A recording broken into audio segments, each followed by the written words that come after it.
நம்ம கிட்ட கார்டு இருந்தா எடுத்துக்கிறவானுங்க, ரூவா இருந்தா பிடிங்கிருவானுங்க. ஆனா படிப்பை மட்டும் நம்ம கிட்ட இருந்து எடுத்துக்கவே முடியாது சிதம்பரம் சொன்னதுக்கு, அதை தவிர நீ எல்லாமே பண்ணியிருக்க.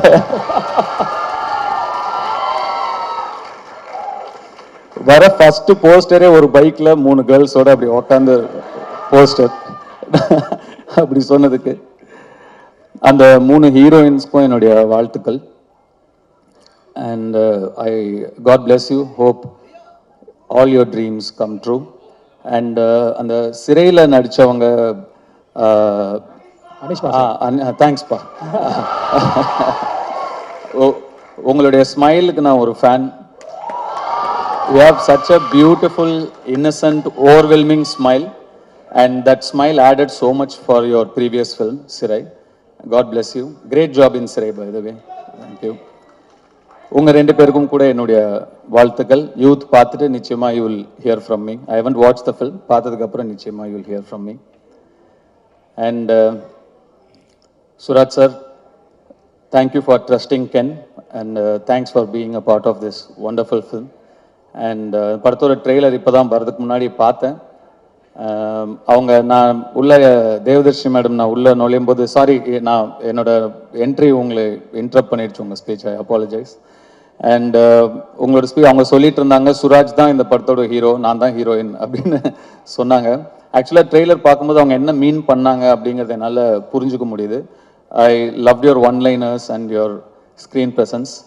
Thank you so much. நான் என்ன தேங்க்ஸ் சொல்லிட்டு இருக்கேன்னு நினைக்காதீங்க, எனக்கு அப்படி தான் இருக்குது. And Devadarshi madam thank you so much, Nali madam thank you so much, and all the technicians. இந்த படம் ஒரு பட்ஜெட்டில் எடுத்த படம் அப்படின்னு தெரியாமல் இவ்வளோ கிராண்டாக தெரியுதுங்கிறதுக்கு முக்கியமான காரணம் இந்த படத்தோட கேமராமேனும் இந்த படத்தோட காஸ்டியூம் டிசைனரும் விக்கி, ரைட்? விக்கி அண்ட் காவ்யா ஸ்ரீராம். ஒரு லுக் அண்ட் ஃபீல்லையே வந்து ஒரு படத்தை வந்து கிராண்டாக காட்ட முடியும் அப்படின்னு படம் பார்க்கும்போது நல்லா செலவு பண்ணி எடுத்திருக்கீங்க, இல்லைன்னு சொல்ல. பட் அதை தாண்டி இன்னும் பெருசாக ரெண்டு பேருமே உட்காருங்க ப்ளீஸ், ரெண்டு பேருமே நீங்கள் ஒர்க் பண்ணியிருக்கீங்க. நீங்கள் ரெண்டு பேரும் பெரிய ப்ளஸ் இந்த படத்துக்கு. கங்க்ராச்சுலேஷன்ஸ், என்னுடைய வாழ்த்துக்கள். அண்ட் கென் வந்து அசுரன் ஃபோட்டோ ஷூட் அப்போ தான் முதல் முறையாக பார்த்தேன் நான். அப்போது பார்த்த உடனே எனக்கு சுத்தமாக ஒர்க் ஆகலை. நான் வெற்றியை கேரவன் கூப்பிட்டு, வெற்றி இந்த பையன் வேணாம், வேறு யாராவது பாருங்க, ரொம்ப என்ன உருண்டையாக இருக்கான் இவனை எப்படி. நானே அப்போ இன்னும் சின்ன பையனாக நம்ம இருந்ததுனால நம்மளே ஒரு 50+, 55+ ஏஜ் நம்ம அந்த படத்தில் நம்ம ப்ளே பண்ணுறோம். அப்போ பையன் இன்னும் சின்ன பையனாக இருக்கணும், அப்போ தான் கன்வின்சிங்காக இருக்கும். இவன் பெருசாக இருக்கான் வெற்றி, பாருங்க, வேண்டான்ட்டேன். அப்புறம் வெற்றி சொன்னார், இல்லை தனுஷ் கொஞ்சம் டைம் கொடுங்க, அவனை இழைச்சி வர வைக்கிறேன், அதுக்கப்புறம் நீங்கள் பாருங்க அப்படின்னாரு. சரி சார், ஓகே. எனக்கு சுத்தமாக கன்வின்ஸ் ஆகலை. அதுக்கப்புறம் நான் என்ன பார்க்கவே இல்லை. ஸ்ட்ரெயிட்டாக Day 1 ஷூட் அப்போ தான் பார்த்தேன்.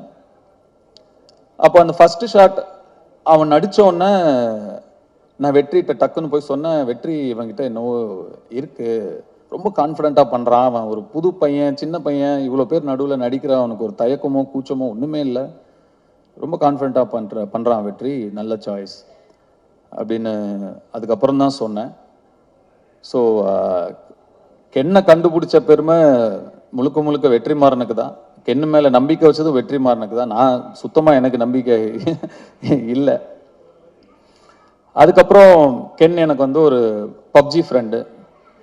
நாங்கள் ரெண்டு பேரும் பப்ஜி ஆடுவோம். எப்படியாவது க்ளோஸ் ஆகணும் அவன் கூட அப்படின்னு சொல்லி, என்னன்னா கேம்ஸ் தான் எப்பயுமே டக்குன்னு க்ளோஸ் ஆகும் ரெண்டு பேரை. அதனால அவன் பப்ஜி விளையாடுவான்னு, எனக்கு அப்போ அவ்வளோ பெருசாலாம் விளையாட வராது. சரி, இவன் கூட டைம் ஸ்பெண்ட் பண்ணணும்னு சொல்லி நானும் விளையாடுவேன். அவர் தான் எங்கள் பப்ஜி டீம் லீடர். அது என்னது, MOPயா, மோஸ்ட் வேல்யூபிள் பிளே, அது எப்பயுமே கென்னு தான். அப்படி தான் கென் எனக்கு நெருக்கமானாப்ல. அண்ட் கொஞ்சம் கொஞ்சமாக பழகி, அஃப்கோர்ஸ் அதுக்கப்புறம் உங்களுக்கு எல்லாம் தெரியும், அசுரன் வந்தது. Then his journey was different. Ken வந்து என்கிட்ட இந்த படம் இப்படி ஒரு படம் எடுக்க போகிறேன் சார் அப்படின்னு ஷூட்டிங் ஸ்பாட்டில் வந்து சொல்லும்போது எனக்கு ரொம்ப ஷாக்கிங்காக இருந்தது. ஏன்பா இவ்வளோ ஏன் அவசரப்படுற, இவ்வளோ சின்ன வயசில் ஏன் இப்போ ஏன் எடுக்கிற, இன்னும் நல்லா ஒரு 2-3 வருஷம் அசிஸ்டன்டேட்டராக வேலை பண்ணு, கற்றுக்கோ, இன்னும் நிறைய நீ நல்லா எடுக்கலன்னு சொல்ல, நல்லா எடுப்ப, அதை விட இன்னும் நல்லா எடுக்கலாம்ல, இன்னும் கொஞ்சம் கற்றுக்கிட்டா வெயிட் பண்ணுன்னு சொன்னேன். இல்லை சார் எடுத்துருவேன் அப்படின்னா. அவ்வளோ கான்ஃபிடென்ட்டாகவும் அவ்வளோ ஒரு ஆம்பிஷியஸாகவும் இருக்கிற ஒரு பையனை அதுக்கு மேலே எனக்கு டிஸ்கரேஜ் பண்ண மனசு வரல. சரிப்பா ஆல் தி பெஸ்ட் குட் லக்னு சொல்லி நான் அனுப்பிட்டேன். உண்மைக்கும் நான் வந்து இந்த அளவுக்கு வந்து படத்தை எடுத்து இப்படி நிறுத்திடுவான் அப்படின்னு அன்னைக்கு நான் நிஜமாவே நம்பலை. ஆனால் Ken you prove me wrong. எப்படி அசுரன் அப்போ இந்த பையன் வேணான்னு நான் சொன்னது தப்பாச்சோ, அதே மாதிரி இந்த படத்தை நீ எடுத்துருவானாங்கிற என்னுடைய சந்தேகமும் தப்பானதில் எனக்கு ரொம்ப ரொம்ப சந்தோஷம்.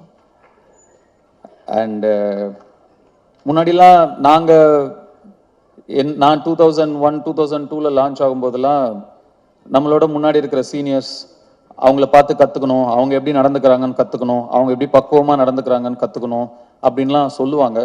பட் இப்போ மாறிடுச்சு எல்லாமே. ஆக்சுவலாக ரொம்ப நாள் யங்ஸ்டர்ஸ் வெயிட் பண்ணுறது இல்லை. நெக்ஸ்ட் இருக்கிற ஜென்ரேஷன் வந்து 20 to 25 டப்புன்னு அடிச்சு நேராக போயிடுறானுங்க.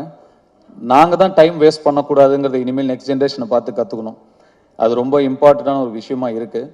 இப்போ யோசிச்சு பார்க்கும்போது அடடா நம்ம ஒரு 16 வயசுலேயே வந்துட்டோம், நம்ம நிறைய டைம் வேஸ்ட் பண்ணிட்டோமோ, ஸ்லோவாக பண்ணணும் மெதுவாக பண்ணணும், நிறைய டைமை வேஸ்ட் பண்ணிட்டோமோங்கிற ஒரு ஃபீலிங்கை கொடுத்துட்டீங்க கென். ஸோ நிஜமாகவே நிறைய விஷயங்கள் உங்ககிட்டயே கற்றுக்க வேண்டியது இருக்குது. அண்டு உங்களுடைய அந்த உழைப்புக்கும் உங்களுடைய நம்பிக்கைக்கும் அண்டு உங்களை நம்பி வந்த உங்கள் டீம், அந்த மாதிரி ஒரு டீமை உங்களுடைய நம்பிக்கைக்குள்ளே கொண்டு வருதுங்கிறது சாதாரண விஷயம் கிடையவே கிடையாது. சம்டைம்ஸ் நமக்கு தெரியாமையே நிறையா விஷயங்களை நம்ம வந்து செஞ்சு முடிச்சுருவோம். நீங்கள் தெரிஞ்சு செஞ்சீங்களா தெரியாமல் செஞ்சீங்களான்னு எனக்கு தெரியல.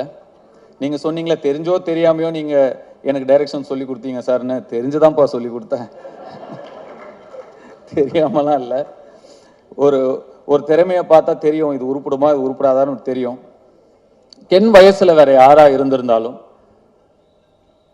10ல் 7 பேர் நிச்சயமாக வந்து அந்த வயசுக்கான ஈடுபாடுகளும் அந்த வயசுக்கான இன்ட்ரெஸ்ட்டும் அந்த வயசுக்கான ஆக்டிவிட்டிஸும் தான் இருந்திருக்கும். விளையாட தான் போவாங்க, லவ் பண்ணிட்டு அப்படி இப்படி சுற்றிட்டு தான் இருப்பாங்க. அவனோட ஃப்ரெண்ட்ஸே ஒரு சிலர் வந்து எனக்கே தெரியும் ஃபோக்கஸை எங்கே வைக்கணுமோ அங்கே வைக்காம வேற மாதிரி திசை மாதிரி போயிருக்கிறத நான் பார்த்துருக்கேன்.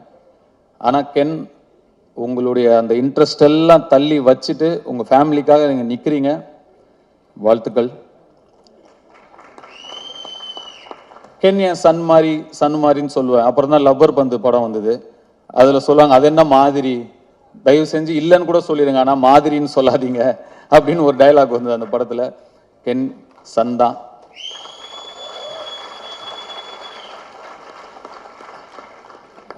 இந்த யூத் படம் மாபெரும் வெற்றி அடைஞ்சு உங்களுக்கும் உங்களை நம்பி வந்த உங்கள் டீமுக்கும் உங்களுடைய பெற்றோர்களுக்கும் பெரிய பிளெஸிங்காக அமையணும்னு நான் என்னுடைய சிவனை வேண்டிக்கிறேன். நன்றி, வணக்கம். Thank you so much Ganesh sir.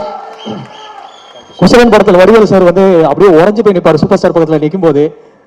அவர் பார்த்து பேசும்போது அவர் வார்த்தைகளே வராது. அந்த மாதிரி தான் இங்கே ஆடிட்டோரியமில் இருக்க ஒட்டுமொத்த பேரையும் நீங்கள் வந்து கட்டி போட்டுட்டீங்க சார். உங்களுடைய ப்ரெசன்ஸில் கண்களில் கனவுகளோடையும் மனசில் லட்சியத்தோடையும் ஓடிட்டு இருக்க எல்லா யங்ஸ்டர்ஸ்க்கும் நீங்கள் மிகப்பெரிய ஒரு inspiration sir. Thank you so much for coming to our event.